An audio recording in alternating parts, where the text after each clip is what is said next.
Bienvenue à bord du vaisseau Hypersensas.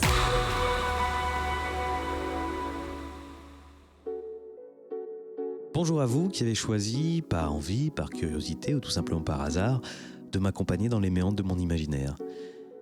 Je m'appelle Jean Voca, j'ai été élevé aux comics de super-héros, biberonné aux blockbusters américains, à la japanime, à l'heroic fantasy, et des maîtres de l'univers à Conan le Barbare, d'Highlander à Cowboy Bebop, de la comté du Seigneur des Anneaux au Nostromo d'Alien.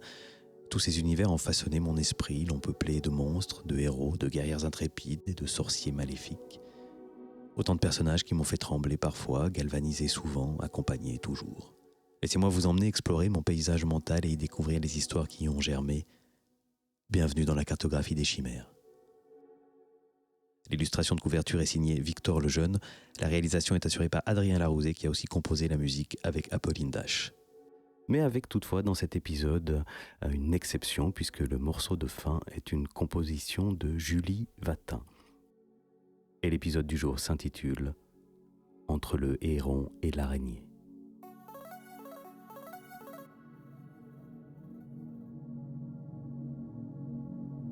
Dans la cosmogonie de la civilisation du héron, au commencement étaient les ténèbres, glacées et immobiles. Des chimères lourdes et informes s'y mouvaient avec lenteur. Un jour, une chimère rêve de lumière et son rêve s'échappe de son crâne sous la forme d'un héron lumineux. Le héron déploie ses ailes dans l'obscurité, les chimères en sont épouvantées et elles se retirent au loin, laissant l'espace libre à l'oiseau pour y faire son nid.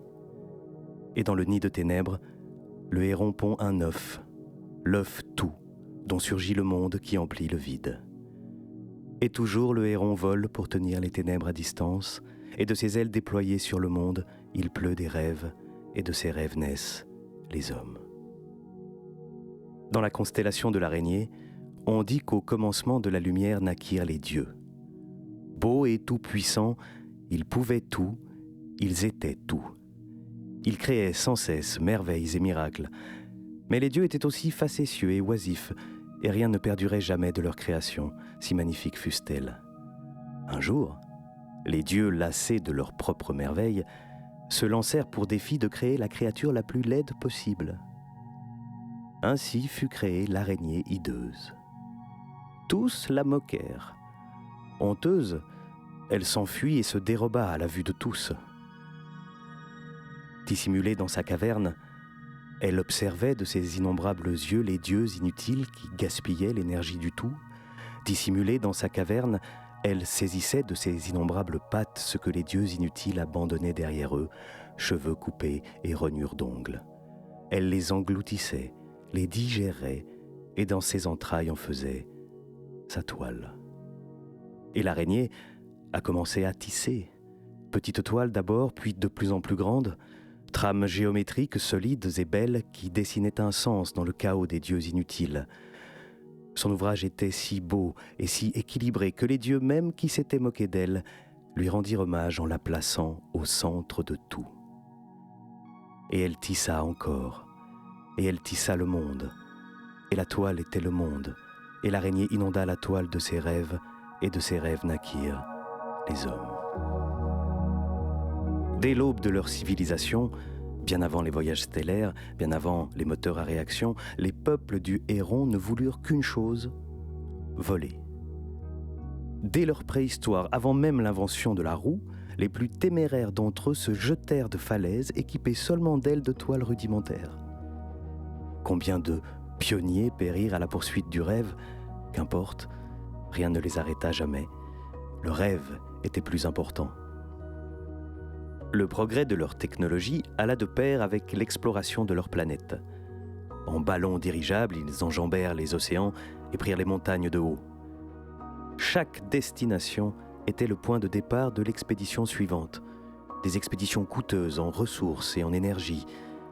À la poursuite du rêve, ils laissaient derrière eux des territoires exsangues. Bientôt leur planète ne suffit plus. Il fallut s'envoler vers les étoiles. Leurs vaisseaux, d'une ingéniosité rare, d'une beauté sans égale, s'élancèrent dans toute la galaxie. Et ce qu'ils avaient fait à leur planète, ils l'étendirent à tout leur système. Aujourd'hui, ils n'ont plus d'autre choix que de s'étendre à la constellation voisine, celle de l'araignée. Très tôt dans leur histoire, les peuples de l'araignée songèrent à se protéger. Ils n'avaient qu'un rêve, la paix. Routes et aqueducs furent leurs premières inventions pour rapprocher de leurs grottes tout ce dont ils avaient besoin. Puis vinrent les ponts pour enjamber les mers et soumettre les montagnes. Chaque village, chaque cité devint le centre d'un réseau de plus en plus grand, chaque ressource collectée le carburant de l'expansion à toute leur planète. La paix s'étendait, la place diminuait. Bientôt leur planète fut trop étroite. Il fallut conquérir le ciel. Ils quadrillèrent l'espace de ponts suspendus dans le vide, autoroutes stellaires imposantes et magnifiques, et ce qu'ils avaient fait à leur planète, ils l'étendirent à tout leur système. Aujourd'hui, ils n'ont plus d'autre choix que de s'étendre à la constellation voisine, celle du Héron. À mi-chemin entre la constellation du Héron et la constellation de l'Araignée se trouve une station-service spatiale. Baptisée Nulle part, elle est accrochée à un astéroïde minuscule en orbite autour d'un mini-trou noir en formation. Le planétoïde gravite à la lisière de l'horizon des événements, en équilibre précaire entre la dérive et l'aspiration fatale. Ici, le Héron et l'araignée ne sont que les enseignes en néon du seul rade du coin. Enfin non, pas seulement. À l'intérieur du bar, on les retrouve aussi, sous la forme de deux imposants automates de métal, disposés face à face, chacun à une extrémité de la salle. Ces deux créations sont l'œuvre du patron de la station, mécanicien de génie, ferrailleur complètement fou, poète et accessoirement alcoolique notoire. Une fois par heure, les deux automates s'animent. Le Héron étend ses ailes et déplie son long cou avec une grâce étonnante pour un engin en ferraille. Tracté par un système de câbles, il s'élève jusqu'au plafond et survole la salle en direction de l'araignée mécanique qui, elle, se dresse sur ses pattes, pivote autour de l'axe du bras mécanique auquel elle est attachée et qui la hisse, elle aussi, vers le plafond qu'elle arpente en direction de l'oiseau. Au centre de la salle, à quelques 2 mètres au-dessus de la clientèle, les deux créatures se tournent autour dans un mouvement de ballet, puis retournent à leurs places respectives. Bien que située à plusieurs années-lumière de tout lieu habité, la station de Nulle part est le lieu de convergence de plusieurs routes commerciales stellaires. La clientèle est composée essentiellement de routiers intersidéraux qui font escale pour faire le plein, se restaurer, effectuer de menues réparations. Aujourd'hui pourtant, 2 clients tranchent dans la faune habituelle. Un homme et une femme, chacun d'une 40aine d'années, arrivés séparément. Lui, c'est Regmor, émissaire de la monarchie parlementaire de l'Araignée. Elle, c'est Navia, ambassadrice de la République anarchique du Héron. Nulle part a été choisi comme terrain neutre d'une rencontre pour tenter d'enrayer la mécanique du conflit inévitable entre les deux civilisations en quête d'expansion. C'est un peu la rencontre de la dernière chance, initiée dans le plus grand secret sans que les opinions publiques, déjà chauffées à blanc par les premières escarmouches, n'en soient tenues au courant. C'est pourquoi la rencontre se fait sans protocole officiel. Regmor et Navia sont là comme incognito. Elle porte une simple tenue de pilote, plus pratique qu'élégante, et elle a simplement ramené ses longs cheveux en un chignon sans fioriture où affleurent quelques cheveux blancs. Regmor porte un costume sobre qui pourrait le faire passer pour un simple représentant de commerce, si ce n'est la grande cape de coupe rétro qu'il porte par-dessus.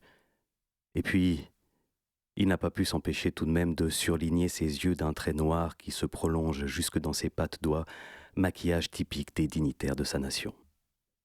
Il s'assoit à la table du centre. Spontanément, chacun s'est installé du côté de l'automate qui représente sa constellation. Chacun aussi a ramené avec lui l'ensemble de ses bagages. Les parkings de Nulle part ne sont pas sûrs.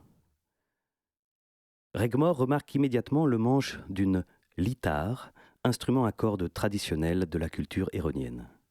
« Vous êtes musicienne ?» demande Regmor.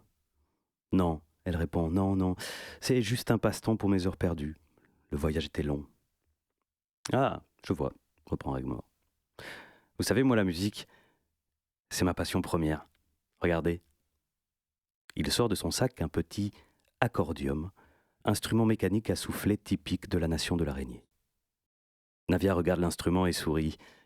Elle demande « Mais attendez, si la musique était votre passion première, comment vous vous êtes retrouvé haut fonctionnaire ?»« Il fallait bien manger », répond évasivement Regmore. « Je vais être franche avec vous, reprend Navia, j'aime pas tellement la musique de votre nation.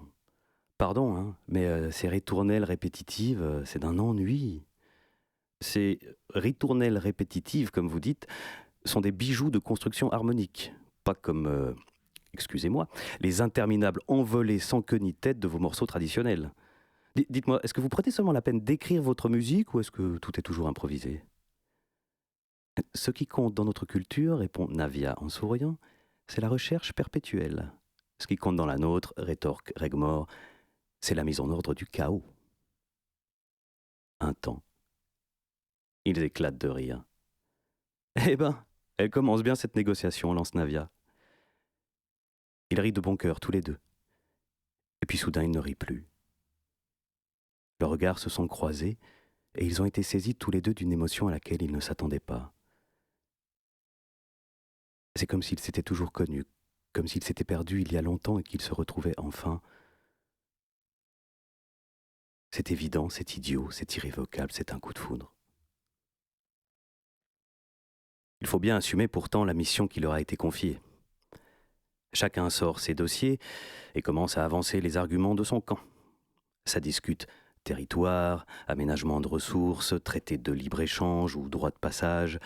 Ça négocie, ça ergote, ça palabre, ça ne démord pas, ça se dévore du regard, ça se tutoie tout à coup. Après plus de 6 heures de discussion, il faut se rendre à l'évidence, il n'y a pas d'accord possible entre leurs deux nations. Bon, dit Regmore, il faut que je prévienne mes supérieurs. Moi aussi, dit Navia. Chacun sort son communicateur et tape un message. Dans le silence qui suit, Regmore écarte les restes des 2 repas qu'ils ont pris pendant les négociations. Navia finit son eau, puis, levant son verre, elle demande « Et si on passait à quelque chose de plus fort ?» Regmore acquiesce. « Je crois qu'il n'y a plus rien d'autre à faire. » La commande est passée. Elle est servie tandis qu'au-dessus de leur tête, l'araignée et le héron mécanique se contournent pour la 7e fois. Regmore et Navia trinquent en silence.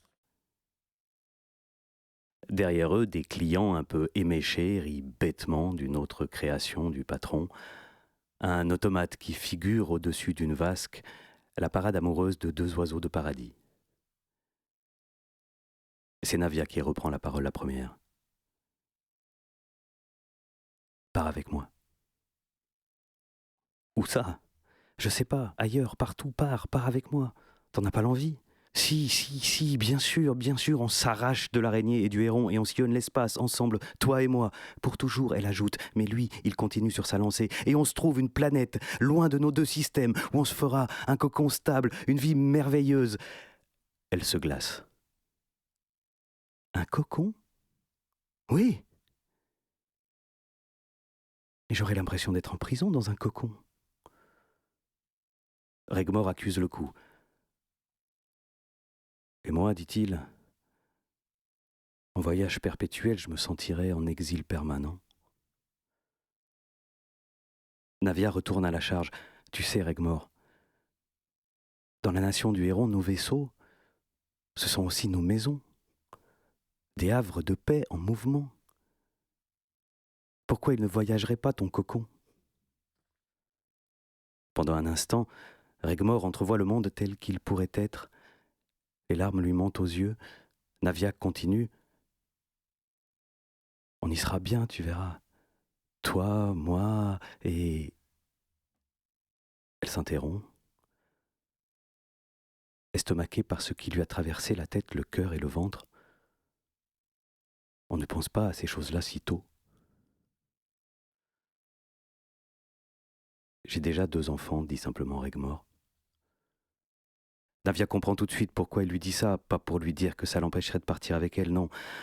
À son âge, ses enfants sont probablement adultes. S'il lui dit ça, c'est parce que il est de notoriété publique que dans la nation de l'araignée, Une stricte politique de natalité oblige hommes et femmes à se faire opérer après leur deuxième enfant. Regmore ne s'est jamais senti aussi vieux. À cet instant précis, leurs communicateurs respectifs bipent.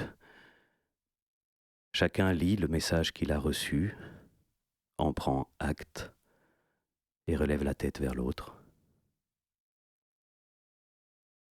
La guerre, donc, murmure Regmore. Oui, elle lâche dans un souffle. Aucun ne parvient plus à articuler un mot jusqu'à ce que, finalement, Navia murmure « Il est si tôt pour un trop tard ». Il n'y a plus rien à dire, alors ils se taisent. Machinalement, Regmore se saisit de son accordium qu'il avait posé au sol. Il entame une ritournelle de sa planète natale. Navia l'écoute un moment, puis elle attrape sa lithare par le manche et commence à improviser sur le rythme de Regmore. Les deux instruments se marient si bien. Regmore et Navia font de la musique.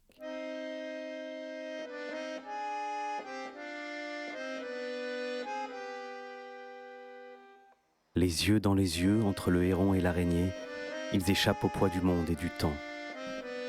Ils mêlent leur rythme et leur mélodie, et ils tissent un monde nouveau avec leurs notes, et leurs notes sont le monde, et ils y déploient leurs ailes, et il en pleut des rêves.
Fin de transmission.